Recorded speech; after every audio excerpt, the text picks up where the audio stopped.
की वीडियो बन जाए तो अच्छा। दवा जो हाँ देखिए अच्छा प्रश्न है कि 10 तारीख को फाइलेरियासिस या जिसको हम साधारण भाषा में फाइलेरिया या हाथी पांव के नाम से जानते हैं, तो फाइलेरिया का प्रकोप अन्य 8 ब्लॉक्स के मुकाबले थोड़ा ज्यादा है। तो इन 13 ब्लॉक्स को चिन्हित करते हुए प्रदेश सरकार ने यहाँ पर राष्ट्रीय वेक्टर जनित रोग नियंत्रण कार्यक्रम के अंतर्गत आईडीए अभियान के तहत चुना है। ये अभियान 10 फरवरी से 28 फरवरी तक इन 13 ब्लॉक्स में क्रियान्वित किया जाएगा, जिसमें उस ब्लॉक के 38 लाख से ज्यादा लाभार्थी इससे कवर किए जाएंगे। और इस अभियान के दौरान 1 वर्ष से लेकर जितने वयस्क हैं सबको, कुछ में कुछ एक्सेप्शंस हैं, उनके अलावा सभी लोगों को 3 अलग अलग तरह की दवाइयां एल्बेंडाजोल, आइवरमेक्टिन और DEC, ये 3 दवाइयां खिलाई जाती हैं। और ऐसा माना जा रहा है कि ये 3 दवाइयों से, इसकी 1 डोज से अगर हम इसको इस तरह के राउंड को चलाते रहें तो इन क्षेत्रों में फाइलेरिया का प्रकोप नीचे लाया जा सकता है। फाइलेरिया के साथ समस्या ये होती है कि ये किसी अन्य बीमारी की तरह तुरंत मच्छर के काटने के बाद इसका असर दिखना शुरू नहीं होता है। काफी दिनों बाद इसका असर दिखना शुरू होता है, और जिस तरह के इसके असर होते हैं उसका दूरगामी परिणाम ये होता है कि ये लाइलाज जैसा है। एक बार अगर किसी को हाथी पांव हो जाता है तो फिर सिर्फ करेक्टिव एक्शन लिया जा सकता है, सिर्फ उसको सर्जरी द्वारा सुधारा जा सकता है, थोड़ा सा उसकी क्वालिटी ऑफ लाइफ को बेहतर बनाया जा सकता है, लेकिन पूर्णतया ठीक नहीं किया जा सकता। फाइलेरिया के और भी लक्षण होते हैं जिसके बारे में अभी डिटेल में इस प्रेस वार्ता के दौरान बताया जाएगा। लेकिन इसमें जो जानने योग्य बात ये है कि अगर हम समय पर सभी लोगों को इससे बचाव के लिए दवाई देते रहेंगे तो ये एक लाइलाज रोग जो है वो हमारे कम्युनिटी से आसानी से हटाया जा सकता है।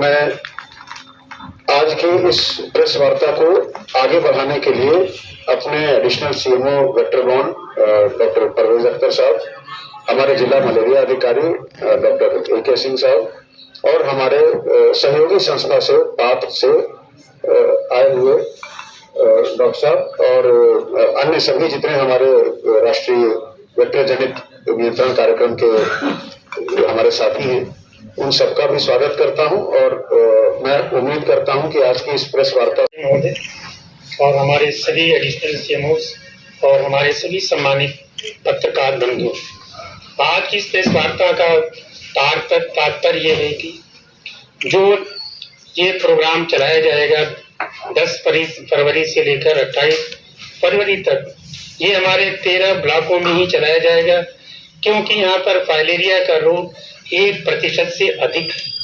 और आयु वर्ग में 1 वर्ष के ऊपर के सभी लाभार्थियों को दवाएं देंगे। सिर्फ इतना ये है कि 5 वर्ष तक के नीचे के लोगों को हम आइवरमेक्टिन नहीं देंगे। इनसे ऊपर उम्र के हिसाब से आइवरमेक्टिन, डायथाइल कार्बाजीन और एल्बेंडाजोल की दवाएं देना है। इस कार्यक्रम के लिए हमारे इस जनपद में कुल 3044 आशा कर्मियों को लगाया गया है। कुल सुपरवाइजर 609 है। RRT में रैपिड रिस्पांस टीम की संख्या 26 और जनपद स्तरीय मॉनिटर 15 लगाए जाएंगे। सहयोगी पार्टनर्स हमारे पास WHO, PCI एवं CFAR के लोग अपना कार्य देखेंगे। ये कार्य अत्यंत महत्वपूर्ण इसलिए है कि इस बीमारी को हम सिर्फ सुधार सकते हैं, होने के बाद इसका कोई परमानेंट इलाज संभव नहीं है। हम इस बीमारी को, मॉर्बिडिटी को कम कर सकते हैं। मनुष्य का जीवन अच्छा गुजारने के लिए हम उनको शक्ति प्रदान करते हैं। अगर इस प्रकार ये रोग का हम नियमित रूप से दवाओं का सेवन कराएंगे तो ये बीमारी नहीं होगी, ना के बराबर होगी, जिससे हम अपनी पूरी जनता को इस बीमारी से मुक्त करने की ओर ले जाएंगे। जो भी रिसर्च का आउटकम होता है हमारी पॉलिसी में इम्प्लीमेंट होता है। एशिया अफ्रीका में WHO के माध्यम से हम लोग उसी प्रोटोकॉल के तहत काम करते हैं।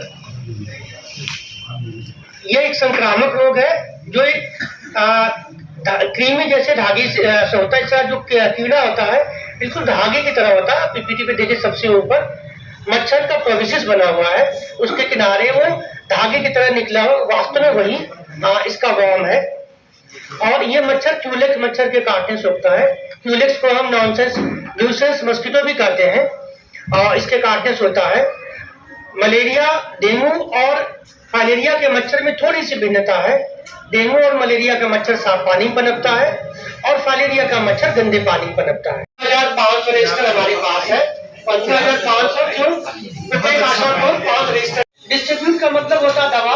पहले हम लोग का अभियान चलता था आशाएं दवा को, अब जब नस में चला जाएगा उसके बाद वो लिम्फेटिक सिस्टम में चला जाता है।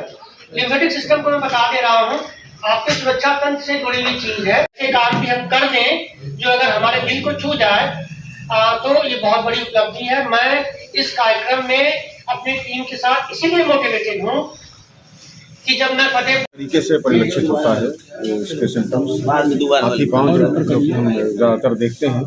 इसके अलावा पुरुषों में हाइड्रोसील की तरह भी ये सिम्टम्स लेकर आता है।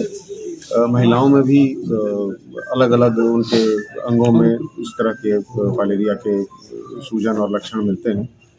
ये एक मच्छर के काटने से एक व्यक्ति से दूसरे व्यक्ति में प्रसारित होता है, ट्रांसमिट होता है। और एक परजीवी है जिसका नाम है वुचेरिया बैंक्रॉफ्टाई।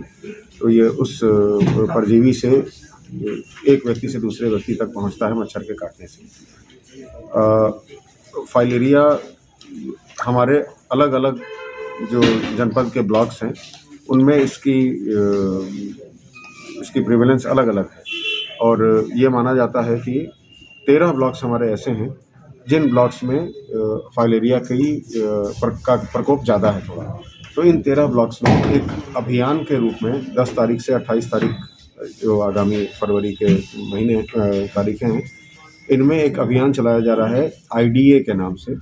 इसमें 1 वर्ष से लेकर वयस्क जनसंख्या तक सभी लोगों को घर घर जाकर हमारी टीमें 3 दवाइयाँ खिलाएंगी, जिनमें एल्बेंडाजोल, आइवरमेक्टिन और डाइइथाइल कार्बाजीन, ये 3 दवाइयों का एक कॉम्बिनेशन है जिसको खिलाया जाएगा।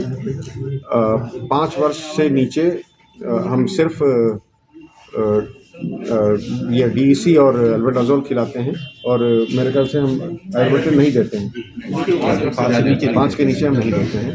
तो इसका ये माना जाता है कि अगर हम इन औषधियों का सेवन इस जनसंख्या को करा दें तो फाइलेरिया का प्रकोप काफ़ी हद तक कम किया जा सकता है। इसके बचाव के लिए पहले से क्या करेंगे, क्या व्यवस्था करनी चाहिए? हाँ, इसके बचाव के लिए एक तो ये है कि मच्छरों के दंश से बचना चाहिए, जो क्यूलेक्स हमारा मच्छर है।